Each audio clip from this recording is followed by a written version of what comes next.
কাকা কাজটা কলম ঠিক করতেছেন না জসিম কাকা? বাপরে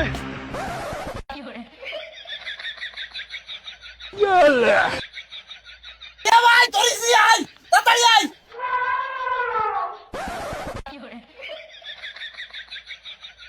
আর দেখ তো রেশ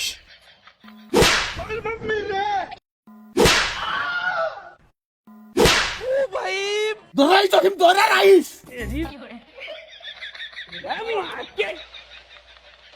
আরে ভাই ছাড় তো, আরে ও তো বাড়ি গেলে মরে যাবে না। আরে কি আরে রে জসিম ছাইড়া তো জসিম বহুত বড় সুযোগ পাইছে কথাটা দিয়ে দিতে কাকা ঠিয়াও কাকা আগে দে ঠিয়াও কাকা মেরে বলবে কাকা ঠিয়াও লাঠি তো বাইরে দিলি বাদ পড়লো না কাকা ঠিয়াও। বাপরে ওরে আরে ভাই থাম দি ভাই মানে মারলি না একবার আর কত মারবি এ ওকে এন্ত সর না কাকা আমি আর পলাবো না। আচ্ছা পলানোর দিন শেষ।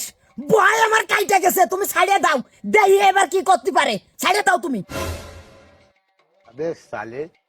খোকা খোকা তুই খুব ভালো করে জানিস যে আমি কি করতে পারি। এই মদন কি করতে পারে তুই খুব ভালো করে জানিস। তারপরেও আমার সামনে দাঁড়ায় এত বড় কথা, তো সাহস দিয়ে তো আমি অবাক হয়ে যাচ্ছি রে খোকা। জসিম ছাড়িয়ে দে ছাড়িয়ে দে জসিম, আমি আর নিতে পারতেছি না, আমার দরজা কুল হচ্ছে না। ছাড়িয়ে দে আমারে ছাড়ে। তুই কি ছাড়বি না তোরা ঘোষণা শুরু করবো?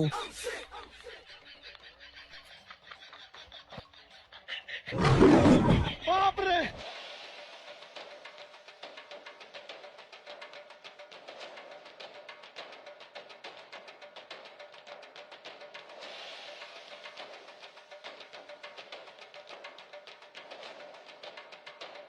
हमको सिर्फ फांसी का सजा चाहिए।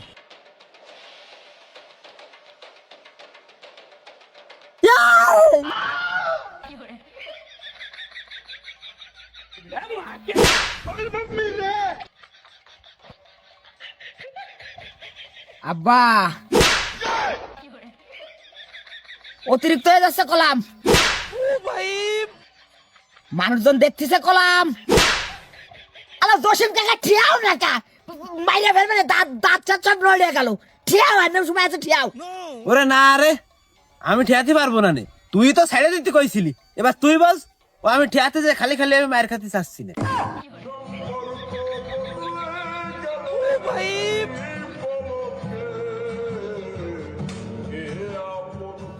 তাগাইতে লাভ নেই, আজ থেকে 15 বছর আগে মিয়া ভাই পরের বেজাল কাঞ্জাল নিয়ে আমার একটা ঘুষি দিয়েছিল। আচ্ছা সে ঘুষি খেয়ে তো আমি প্রায় মরার কায়দা 3 ঘন্টারও বেশি অজ্ঞান হয়েছিলাম। আমি চাচ্ছি তোরেও এরম একটা দিক, তাহলে তুই ভালো হবি নি।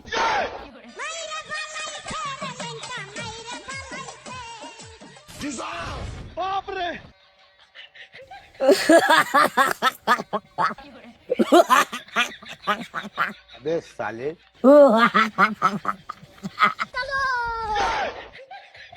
আরে আরে দাঁড়া দাঁড়া দাঁড়া, আরে আরে আমি কি কই তাই শোন, তুই বাদ দিতে তাই তাই শোন। এই যে এই পেছাই এই পেছাই কি হইছে কি তোকে কদি আমার একটু মানে তোকে এই সংসারে আমি তো এতদিন কোন এরম অশান্তি দেইনি। এখন এই দৈনিক দৈনিক এই ভেজাল কাঞ্জালের কারণটা কি কদি আমারে? ওরে কারণ তো আছে, তাও একটা না দুটো। আগে ছিল একটা, এখন আর একটা বাড়িছে। আগে একমাত্র কারণ ছিল আমার সুযোগ্য পুত্র খুকা, এখন তার সাথে যোগ দিয়েছে তার স্ত্রী। কি কইস? বৌমা আবার কি আনলো? কসে কি আনলো? আরে করিনি কি তুই তাই ক। রাত দিন 24টা ঘন্টা সে খুকার কানে $20 তালে থাকে। তার প্রমাণ তো তুই নিজে সই দেখবি। খুকা আজকে আমারে তাই খুকা বাড়িতে ভাড়াই দিতে চালো।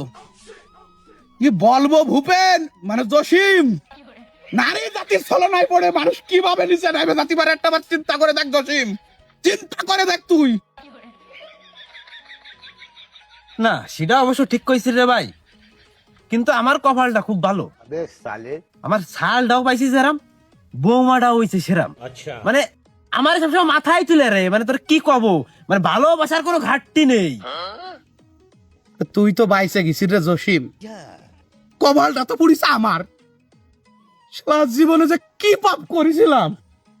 সালটা যেমন তেমন বিটার বউটা যদি একটু ভালো হতো তালি বাইসে গেছিলাম। আচ্ছা তুই জানিস না জসিম, বাড়ির কোনো একটা কাজে কোনোদিন সে হাত দেয় না, কত কষ্ট করে খুকার মাঝে প্রত্যেকটা কাজ করে বাড়ির, তা খালি আমি জানি। আমার বৌমা তো ভাই সে আমার সাথে তার শাশুড়িরাই বেশি ভালোবাসে, কোনো কাজ আমাকে করতে দেয় না, সব কাজ সে একাই করে। আমি হয়তো 2 দিন পরে মরবো। হয় তোরই তো কপাল, আমি আর কি কব, আমার কোনো ভাষা নেই। ভবিষ্যতে যে কি হবে তা একমাত্র আল্লাহই জানে। আমারও কাজ করার বয়স নেই, আর খুকার ওর বলে কাজ করার কোনো প্রয়োজনীয়তা নেই। শ্বশুরি টাকা পাঠায়, তাই দিয়ে রাত দিন 24 ঘন্টা খালি জুয়ো খেলে। এইভাবে আর কতদিন চলবে কদি জসিম? হয় রে ভাই, তবে ভাই আমার সওয়ালটা দ্বিতীয়বার যদি তো সালের কথা উঠোস না, 15 বছর আগে যে ঘুষিটা দিয়ে বেহুশ করে ফেলাইছিলাম, ওই ঘুষিটাই আজকেও খাবিনি। শালার বোধির লোকের কিছু না কয়ে, মানে কিছু কলেই খালি আগে সালের কথা, আগে বৌমার কথা। কুকা তো তোর সাথে খালি খালি বেয়াদবি করিনি রে, আমি বিষয়টা এবার বুঝতে পারিছি। শালার মনে হচ্ছে ঘুষি দিয়ে নাক মুখ ছিঁড়ে ফেলাই দি। সর তো আমার সামনে, সর সর, আমার সামনে, তুই সর যা, সর যা।